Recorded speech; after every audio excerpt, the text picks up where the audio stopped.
Hello mga farmland, and meron na naman po tayong bago. Ayan, 4 hectares po ito na flatland na bagay po ito sa mga farmland po natin na naghahanap po ng retirement plan. Dahil mabibisi po kayo dito, malilibang kayo dahil marami pong portion po na pagtataniman po ang property. Ayan, bagong linis po yan mga ka-farmland at pasok po ang sasakyan dyan. At kahit po medyo maedad na po kayo, okay lang yung property dahil maiikot nyo dahil flatland po siya at napakaganda dahil malapit po sa Kapaluhan Whitesand Beach. Ayan, kaya sa mga farmland natin na mahilig sa dagat, ayan po, dinadayo po yan mga farmland ang Kapaluhan Whitesand Beach, and ayan po ang location ng property. Ayan, pasok po sa sakyan dyan mga farmland. Ito po ay matatagpuan sa bayan po ng Calauag, Quezon. I-search nyo lang po Kapaluhan Whitesand Beach, kadikit na barangay po yan. And then mga ka-farmland, buhay po ang seller at ang kagandahan sa presyo po na 50 pesos per square meter, yung responsibility po ng seller bilang siya ay seller, yung mga kagastusan bilang siya nagbebenta gaya ng capital gain tax ay sagot po niya yun. And ayun, bago po tayo magpatuloy, intro muna tayo dahil nandito po yung information natin para makontak niyo po ako. Ayan, panoorin niyo po. And sa mga bago pa lang sa ating YouTube channel, ayan, please subscribe po, Jeffrey Espalmado Farmland, para updated po kayo sa lahat ng upload natin ng mga murang property. And ayun mga ka-farmland, balik na po tayo. Pero mga ka-farmland, ayan, meron po tayong property na tuhog ng kalsada. Ayan, left and right sako po. Ayan, pati yung mangga na yan. Tapos na-clearing na po ito mga ka-farmland dahil plano sana itong taniman ng aldawa, ng citronella, kaya lang hindi po natuloy. Ayan. Pasok po ang sasakyan dito mga ka-farmland. At yung pagka-rough road niya, ganito lang po, wala pong mga lubak na malalim dahil wala naman pong dumadaan dito malalaking truck na magkukos ng sira ng kalsada. Ayan, ito po yung manggang kalabaw. So pantayan po dito. Ito po yung dating lukaran, kaya lang wala na pong paglulukaran dito dahil wala na nga pong tanim. Ayan. So maganda po yung structure ng lupa, pantayin. Ayan. May mangga rin po dun mga ka-farmland. Okay to mga ka-farmland, sa mga gusto po ng mga ka-farmland natin, sa mga gusto ng yung malilibang po sila para magtanim-tanim, sakto po. Ayan, sa gusto magtanim mga kape, kakao, tamang-tama to mga ka-farmland. And kahit senior po kayo, nararating po ng sasakyan yung property, and then pagbaba nyo, pwede nyong uliin, ikutin yung property na hindi kayo mahirapang puntahan dahil flat ang lupa at banayad pong hili. Malinis din naman. So pag nabili nyo, tataniman nyo na lang, i-improve nyo na lang. Ayan. So kaya ano pang hinihintay nyo mga farmland?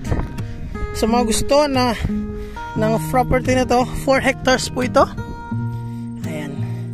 Hindi ganong kalaki, hindi ganong kaliit, sakto lang.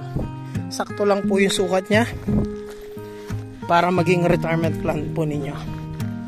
Ayan. So tuhog po yung kalsada. Barangay road lang po yan, kakabutas lang ng barangay road na yan. Yan. Ayan, balik tayo sa Google Earth mga ka-farmland. So ito po yung Kapaluhan Whitesand Beach. Ayan. So pagdadayo po kayo dito sa karatig ng lote na to, karatig barangay, ito po yung Kapaluhan Whitesand Beach. Kung gusto nyo yung purong buhanginan, andito po sa part na to. Purong buhangin po yan, wala yung kabato-bato dyan. Pero kung dito naman po, maraming mga batuhan po dito. Pero andito po yung resort nila Mayor Bisorde, Marcelito Pumoy, nakabili po dyan. And kung papunta po dito mga ka-farmland, nandito po kasi yung banda yung property. Ayan. So mula po dyan, papunta po dito mga 600 to 700 meters na drive po yan, na rough road. Tapos ito po, cemented road na po yan. Ayan, cemented road po yan. Pagdating po dito, rough road ulit. pagdating naman dito, cemented na ulit po yan. Yan, cemented po yan. Rough road ulit, cemented naman dito hanggang makarating po dyan. Ayan. So pagpalabas ka naman po mga ka-farmlad, mamaya pag-usapan po natin yung paglabas galing naman sa papunta sa highway. So ayun mga ka-farmlad, sa mga gusto nung mahilig sa mga fresh na isda, ayan dito po may mga nadoong po dito na mga bangka. Ayan, makikita nyo dyan, mga fresh po ang isda dyan. Ayan, dito po nadoong. Ayan, makikita nyo yung mga bangka po dyan. Mura lang po mga isda dyan. Ayan, so pupunta po kayo dyan maga, kasi pag hapon po kayo darating, wala na po kayo mabibili dyan, dinadala na sa bayan. And mga fish panan po ito kung kayo mamimili ng mga seafoods na limang o hipon. Ayan, marami rin po dyan. Then papalabas po ng highway. Ayan, ito po ang town proper ng Calawag. And ito po yung ito na lang para mas malinaw po, Calawag, Quezon.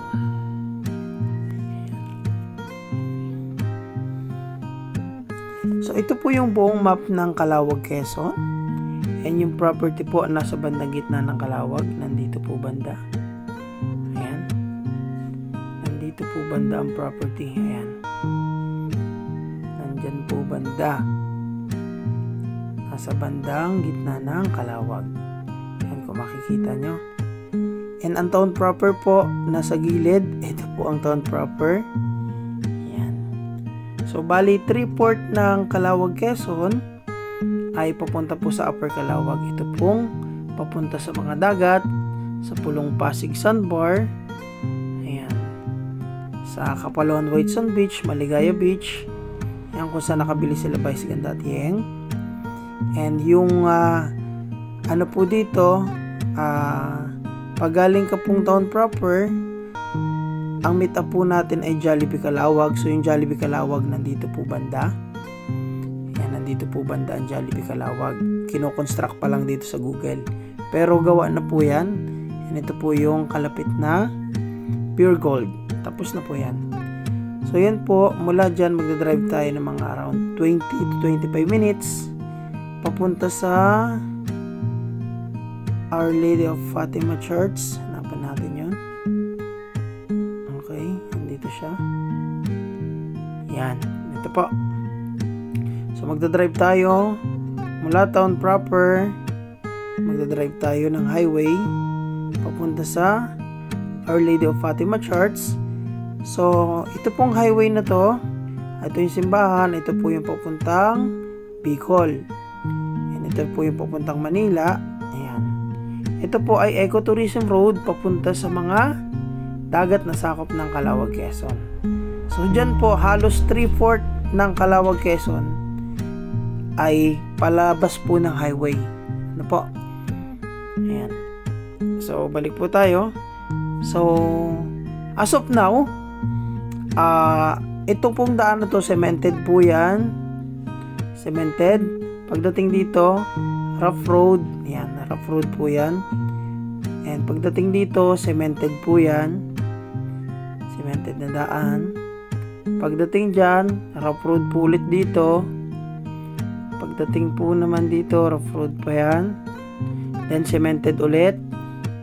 Cemented, cemented. Cemented na daan. Rough road ulit yan.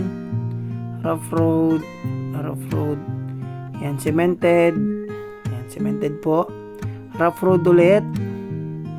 Ayan. And rough road. Rough road. Rough road po yan. Rough road. Yan. Pagdating dito, cemented po ulit. Ayan.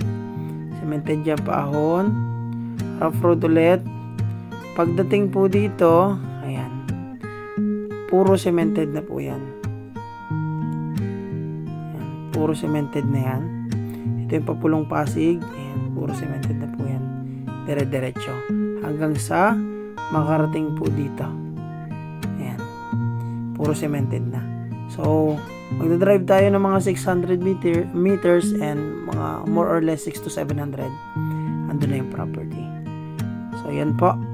At least may guide na po kung paano puntahan yung property. Ayan, kung sa Manila po kayo manggagaling, yan po mga madadaanan nyo. Papunta sa bayan po ng Calawag, Quezon, dadaan kayo ng Lucena at Imonan, Gumaca, Lopez, Calawag. Ayan po. So, ayun mga ka-farmlat, maraming salamat sa inyong pananood and dagsang biyaya po sa inyo. Palike na lang po mga ka-farmlat ang ating video at pa-share na rin po. Maraming pong salamat.